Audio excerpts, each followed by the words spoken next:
Merhaba arkadaşlar. Birkaç ilmek YouTube kanalıma hoş geldiniz.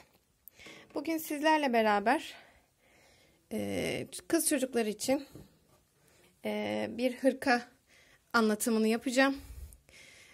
Bu aralar çok meşhur, çok moda olan crop hırkanın biraz uzununu çalıştım ben arkadaşlar. 10 yaş çocuklar için. Kendi kızımı ördüm. Biraz uzun yaptım. Yani çocukların biraz daha uzun kullanabilmesi açısından. Bu şekilde. Kollarını balon kol olarak yaptım. Çok da hoş oldu. Şimdi ben sizlere bunun ölçüsünü vereceğim. İlk önce ölçüsünü vereyim. Sonra sayılarını ve nasıl yaptığımı anlatacağım arkadaşlar. Tam bu kolun başlangıç noktasından itibaren kol uzunluğumuz 39,5-40 santim civarı. Evet, kol uzunluğumuz şu şekilde çevireyim. Boyumuzun uzunluğu tam bu tepedeki dikiş noktasından itibaren şu şekilde 60,5 santim. Siz daha kısa bir hırka yapmak isterseniz tabi boyunu daha kısa tutabilirsiniz arkadaşlar. Bu tamamen sizin kendi tercihiniz. Şimdi arkadaşlar kısaca anlatımını yapayım. Hırkamızı 2 ön, bir arka ve daha sonra kollardan oluşturdum. Önlerimiz 35 ilmek başladım. 14 sıra, 12 sıra, 14 sıra lastik örgü yaptım. Bir ters, bir düz.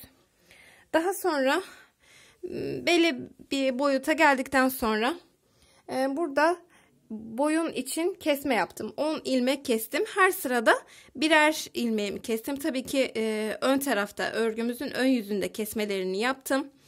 Koltuk için kesmelerini yapmıyorum arkadaşlar. Düz kalıyor. Daha sonra 10 ilmek kestim ve bir miktar daha boyun için ördükten sonra ön parçamızı bitirdim. Aynı şekilde yine bu tarafta o şekilde 35 ilmek başladım. 12 ya da 14 sıra lastik örgümü ördüm.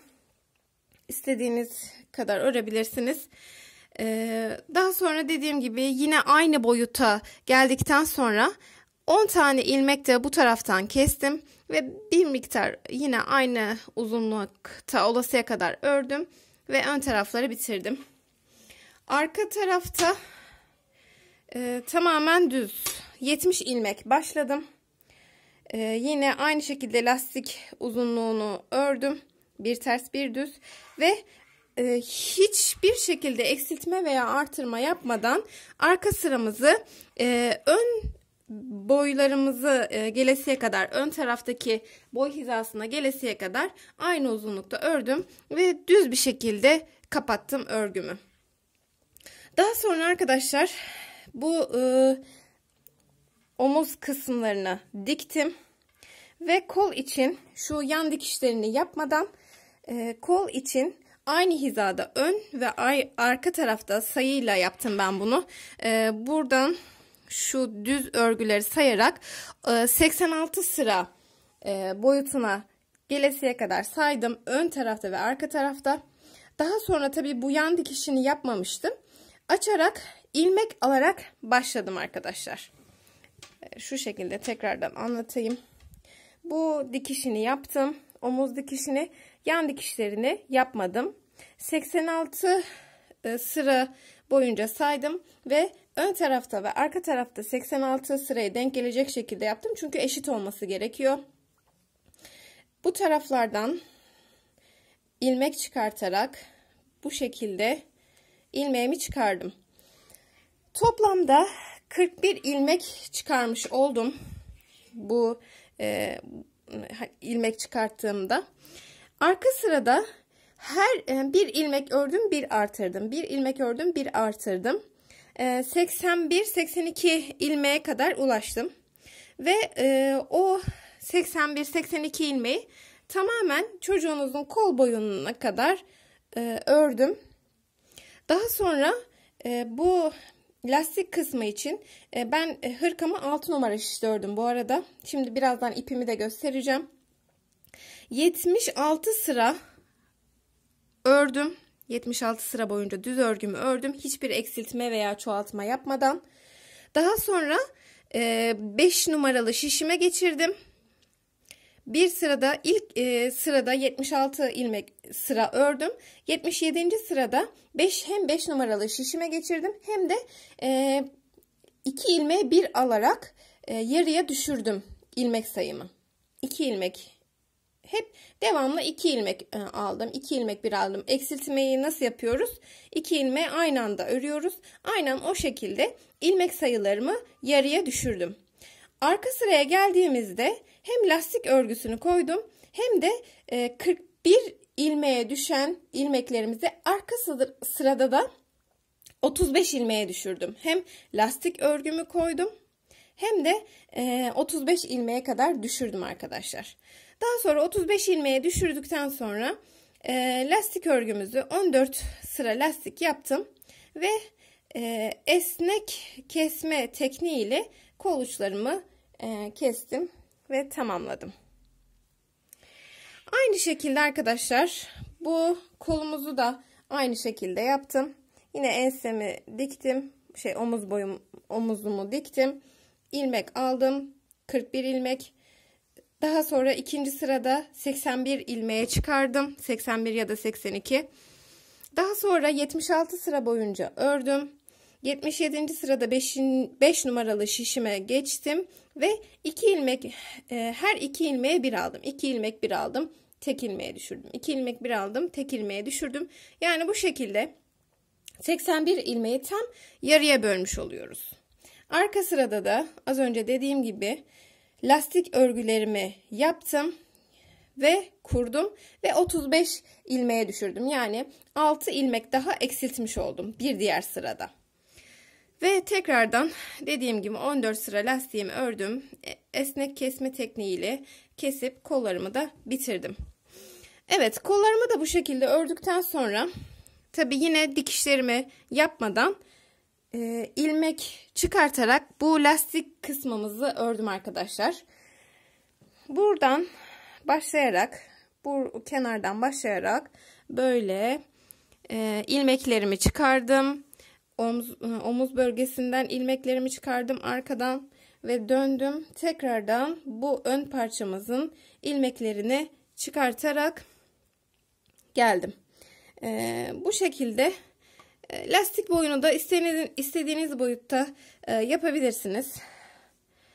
Ben söyleyeyim 2, 4, 6, 8 sıra lastik olacak şekilde örmüşüm. Bu boyut bana yeterli olarak geldi. Ama siz ne kadar isterseniz o kadar örebilirsiniz. Evet arkadaşlar.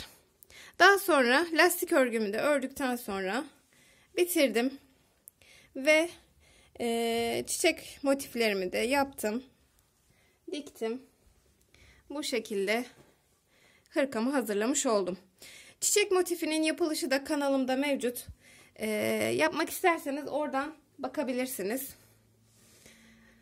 Hırkamın boyutları bu şekilde arkadaşlar. Sormak istediğiniz sorularınız olursa yorum kısmına yazabilirsiniz. Ben bu hırkamı dediğim gibi 10 yaş ölçülerinde yaptım. 10 yaşındaki kızım için. Siz de daha küçük yapmak isterseniz 2'şer ilmek eksiltebilirsiniz. Ön bedenlerden 2 buradan eksiltebilirsiniz. Mesela ben 35 başlamıştım. 33 bu taraf, 33 bu taraf başlayıp arkayı da 66 olarak başlayabilirsiniz. Ya da daha büyük örmek istiyorsanız dediğim gibi ona göre 1-2 ilmek artırarak büyütebilirsiniz arkadaşlar. Evet, ben kullandığım ipi de göstereyim sizlere. Kartopu melange wool tweed yün karışımlı bir ip. %77 akrilik, %27 de yün. %3'te viskon bir ip. 100 gramı 170 metre uzunluğunda. 6 ya da 7 numaralı şişle örülebilecek bir ip, kalınlıkta bir ip kullandım. Renk numarasını da şöyle göstereyim. M1371. Evet, ben ipi de çok beğendim arkadaşlar. Yumuşacık oldu hırkam ve kalın bir ip olduğu için kış aylarında sıcak tutacağını düşünüyorum. Dediğim gibi ben bu ipi tercih ettim, kullandım ve 6 numaralı şişle örgümü ördüm, tamamladım arkadaşlar. Siz de farklı ipler de kullanabilirsiniz. Daha kalın ip kullanırsanız benim verdiğim ölçüler tabi daha büyük boyutta olacaktır. O yüzden bu boyutta yapmak isterseniz 170 metre uzunluğunda herhangi 100 gram ağırlığında herhangi bir ip de tercih edebilirsiniz arkadaşlar. Beni izlediğiniz için hepinize teşekkür ediyorum. Kanalıma abone olup videolarımı beğenir ve paylaşırsanız çok sevinirim. Örecek olanlara şimdiden kolay gelsin diliyorum. Sormak istediğiniz sorularınız olursa yorum kısmına yazarsınız arkadaşlar. Oradan sizlere cevap vermeye çalışırım. Herkese kolay gelsin.